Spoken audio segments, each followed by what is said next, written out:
Freak the funk out. Say what? Freak the funk out. Freak the funk out. She. Freak the funk out. Freak the funk out.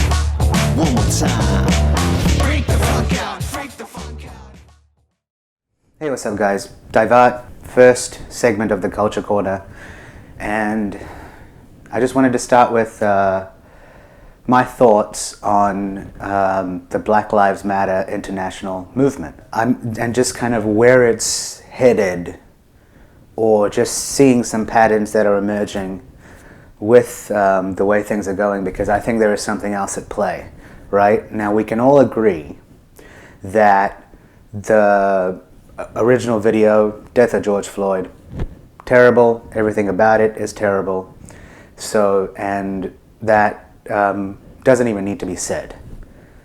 Now, what emerged out of that, and I feel that there is a difference between saying the words and the phrase Black Lives Matter and the actual organization that is heading the movement. It is a well-funded organization, it is well-sponsored, and with chapters internationally, all around the world, right?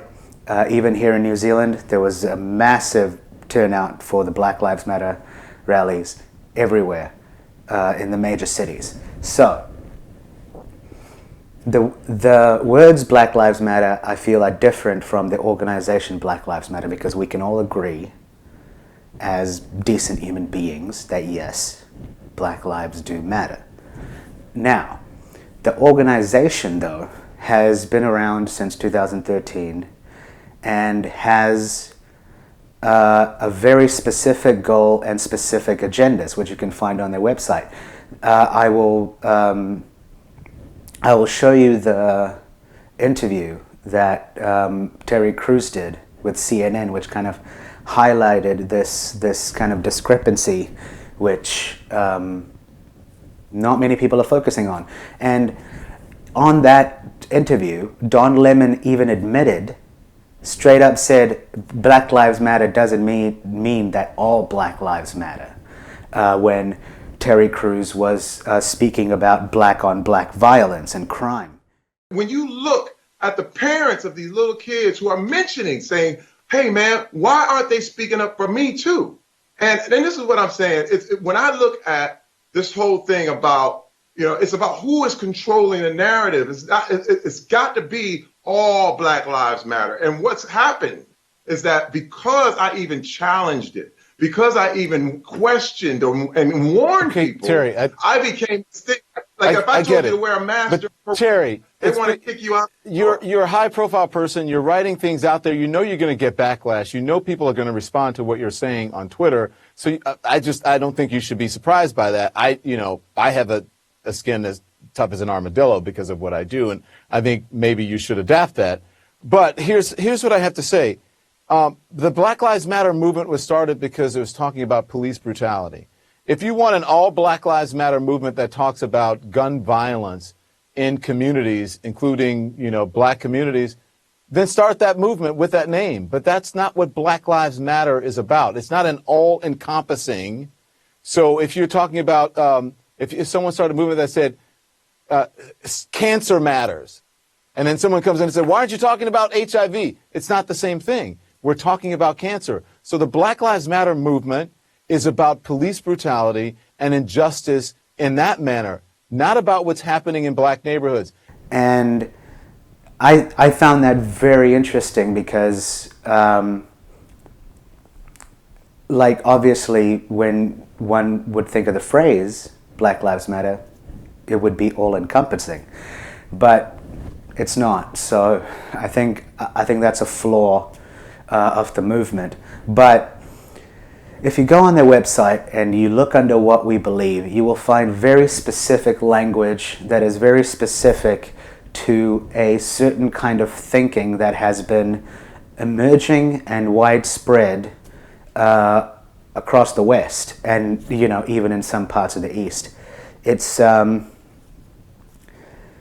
you would find things like getting rid of heteronormative thought, dismantling the nuclear family, and like, you know, obviously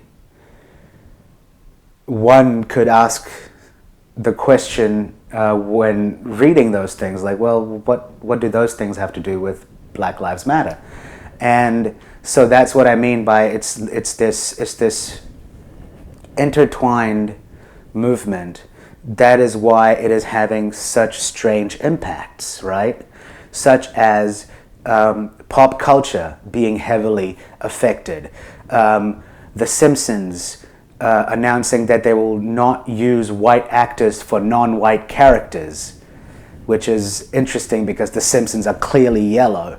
And the voice actors that voiced black cartoon characters are stepping down and resigning. Nickelodeon is flashing signs, the hashtag Black Lives Matter. That is a major cultural power. And it has, and so there is definitely something more going on here, because if it was genuine to its cause about Black Lives Matter, then things like this would not be a part of the equation. But there's something cultural going on with even like major science magazines and outlets, when they broadcasted shut down STEM and to address racism in the STEM fields and things like that. And not that that stuff doesn't go on, but it's just illustrative of the power of whatever this is. And it's not just in the US, it is across the world. Even here, they like thought of renaming Captain Cook Pub or Captain Cook Hotel, and like a whole bunch of like decolonizing thought and movement like became a bit loud, you know, after the riots of the state. So that's very interesting. And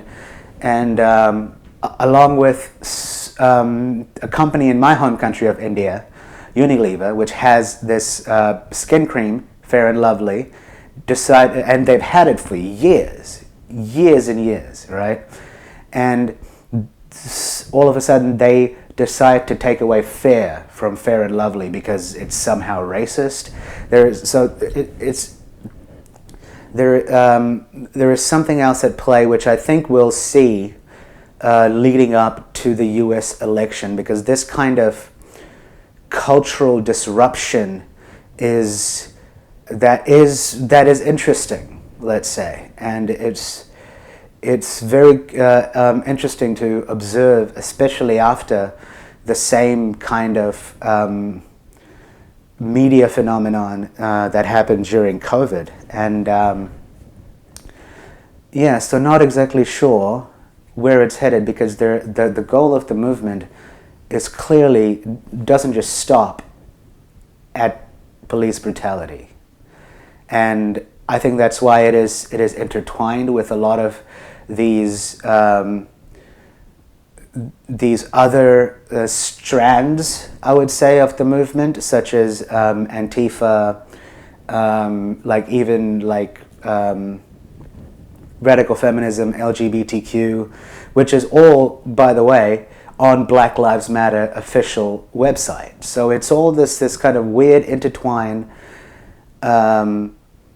ideology that is playing out into the larger Western culture. And yeah, just curious, because I've certainly never witnessed these kind of patterns before. So should be interesting. Anyway, those are my thoughts for now, and we'll catch you in the next one. Not sure what the topic will be, but we'll see. Freak the funk out. Say what? Freak the funk out. Freak the funk out. She.